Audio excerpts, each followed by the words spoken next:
I'm Blaine. I'm the service tech here at Bish's. We're going to do this video walk for you. We're going to start inside, go over the interior, and then come outside and go over exterior.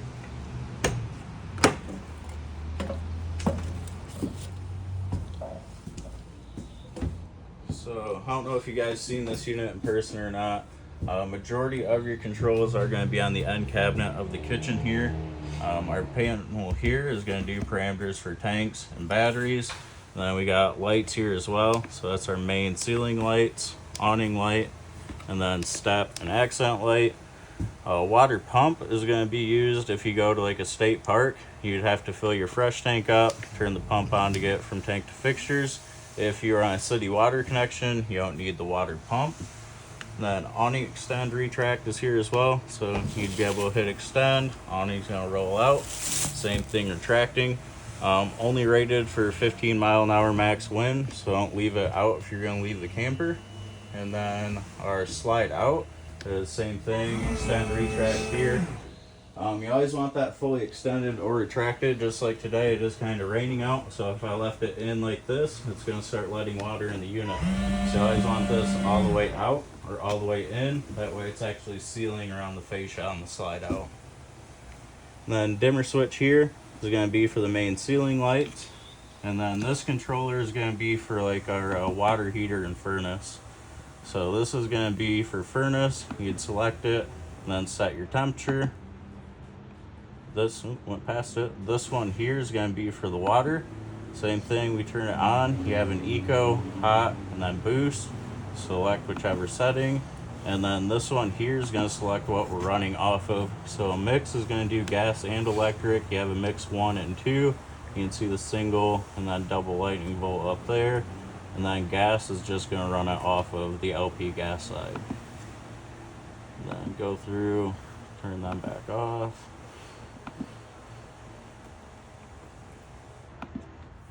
And then the air conditioner, you can either control through the remote here or at the air conditioner itself. You're going to have all the same options on that air conditioner. This remote does have a room sensor in it, so be mindful of that. If you take this remote outside and set it under the awning in direct sunlight, your air conditioner is never going to shut off because it's reading that outside temperature. So be mindful of that as well.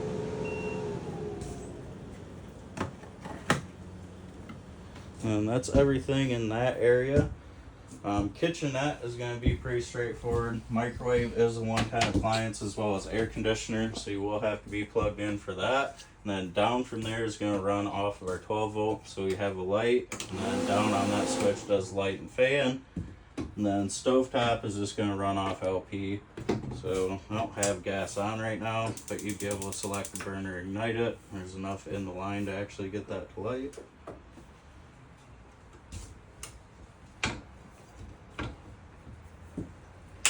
Then fridge for the unit is a 12 volt compressor driven fridge. So this is going to run off the battery of the camper. So if you do longer road trips with the camper, 7-way of the truck's going to charge tow vehicle or run going down the road. As well as this one has solar, so that solar will charge battery. So you'll be able to run without short connection that way as well. And then inside on the top of the fridge, you've got your power button. You press and hold that to turn it on or off. And then this is going to set temperature for the fridge 1 through 5, 5 being coldest. And then freezer temperature is set at the dial just by turning it there.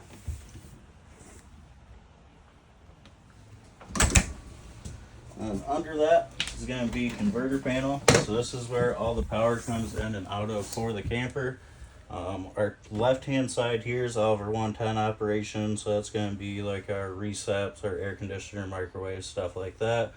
They are all standard household breakers, so if one trips, we're able to reset it.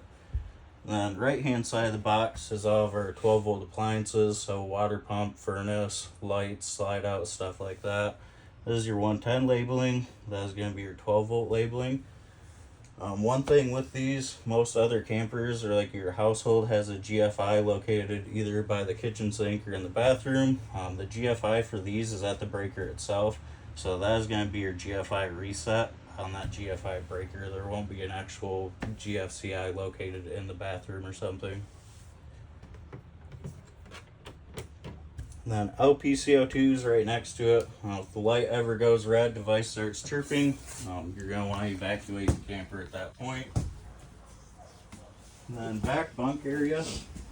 These things are fun to move around, so you guys have a good time with that. But you can go through and either completely remove the bunks or move them up and down on the locations on the corners there. And then there is a light switch right here for that top light. Then the light in the bottom bunk is just a press at the light itself. Then bathroom, this is a pretty straightforward room. I'm sure we all know how to use everything in here. Majority of our light switches are going to be here though. So that's our main lights, vanity light. That one is going to be that one's the orange light. So this one will be powered to that fan up top.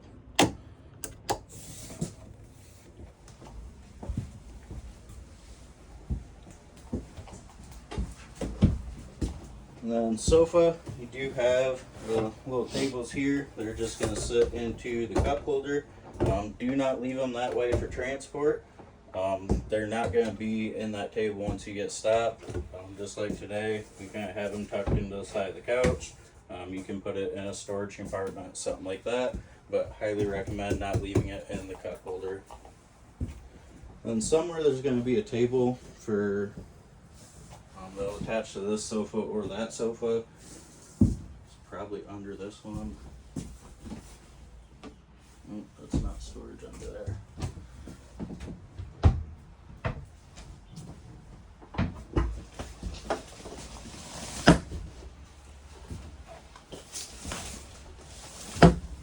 Sounds like it's up under there. So this is gonna be the couch will fold. Fold down. And yeah, that's where the tables are hinged for they'll attach to the sofa.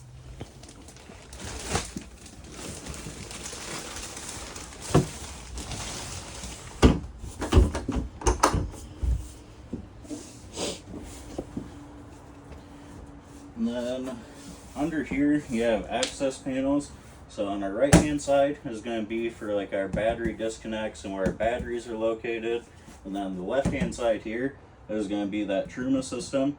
There is a valve that when you winterize or de-winterize, you want to open to let the water out of that system. So in storage or wintertime, you want to open the valve under here and let the water out of that Truma system.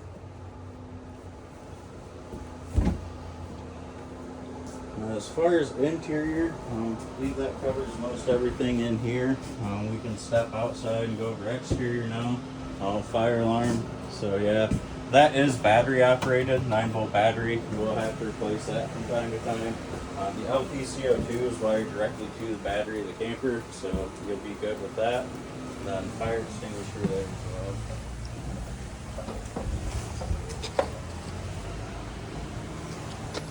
Steps for the unit. You gotta make sure this black threshold is as level as you can get it with the silver one underneath.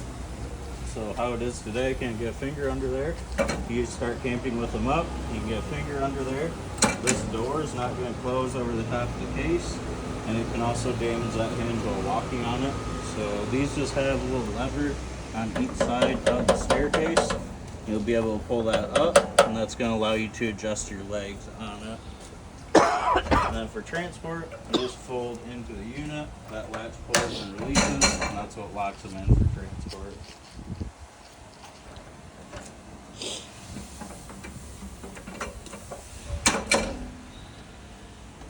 And close that so rain's not getting in the camper. Grab handle, just going to push up and rotate either way, and then lock it back into place. Then spray port, there's I believe it's a blue hose in these ones, the quick connect here. Be mindful, it's only cold water coming out of that fixture. And then we have a 110 plug in here as well. And this is just going to be access to under that bunk area.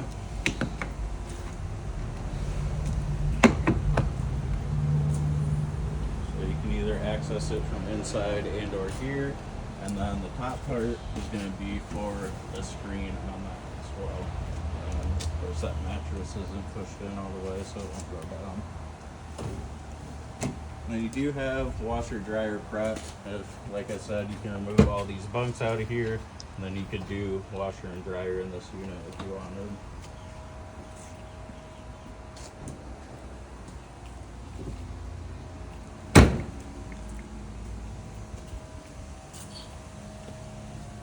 Another access door, just going to get you into that bunk area. And then we have a Lippert camera prep, and then the right hand one's going to be for a ladder. And then this is your power cord going with you today. So from where we're at, plugged into the camper, we're on the other side of the building. I believe it's 25 or 30 foot in length. It is a 30 amp service, so that will be going with the camper. Then down here is going to be where we hook up for our drains at. And our pole handles are going to be up in the front compartment. I'll show you that a little bit. But this is going to be where you're hooking your sewage connection to.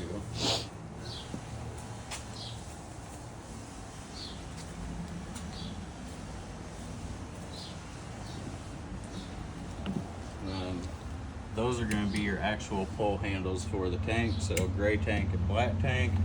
And then this is going to be bypass for the water heater. If you're going to winterize or de-winterize, you want that bypass so that there's no antifreeze going into the Truma system. Right now we're de-winterized, so we'll leave that normal flow. And then the rest of the docking station, depending on what we're trying to achieve, you'll have to set your valves for this diagram here. So winterize, you would have your valves turned like that. Tank fill, we would go through and leave them like that and hook into our city water connection. And then dry camp, after the fresh tank is filled, you'd be able to select it that way. It's going to allow the pump to draw off the fresh tank. And then city water connection will be that way. Thread hose in here provides water to the trailer without having to use water pump. And then this is going to be for our cable satellite hookups. And then around the corner there is going to be a solar prep as well. You can add a solar panel to the system, plugging it in there. And then another spray port connection. This one does have hot and cold water at it though. And then battery disconnect is going to be right here. So if we take that knob, rotate it, and pull it out, there's another disconnect for the batteries. And then we do have tank heaters, and then the other one's going to be for a tire monitoring system. I believe they actually come with these campers.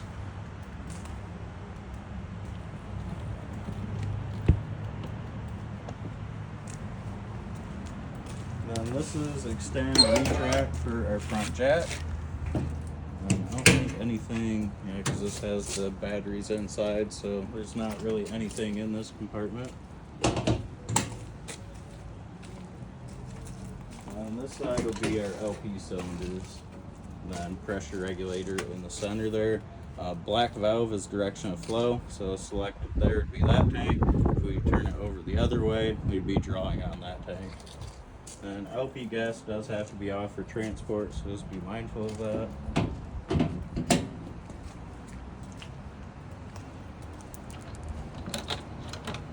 And that's the blue hose I've been talking about. It does have the nozzle thread on there. They do provide a winterized hose to the unit, and that's that tire pressure monitoring system I was talking about. And then this handle here will be for our stabilizer jacks, and then the other handle is going to be for the wheel chucks on the unit.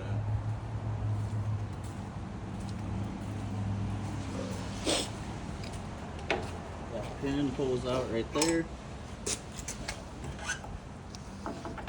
Handle goes on. Lock it into place, and then put your pin back through it to lock it.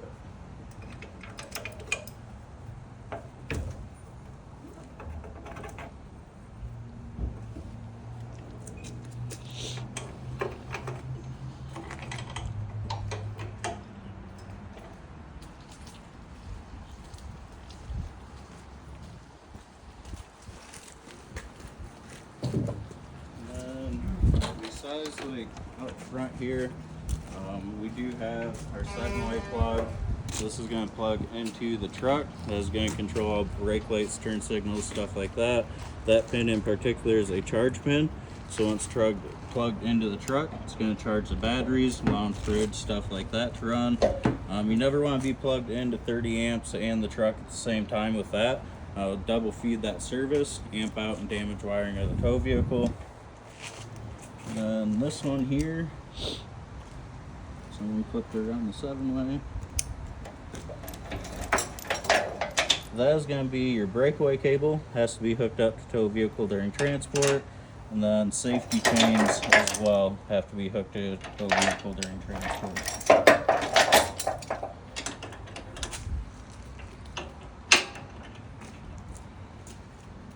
And then as far as the inside, outside, I believe that covers everything on the unit. We appreciate your guys' business. Hope this video is helpful and you enjoy the camper.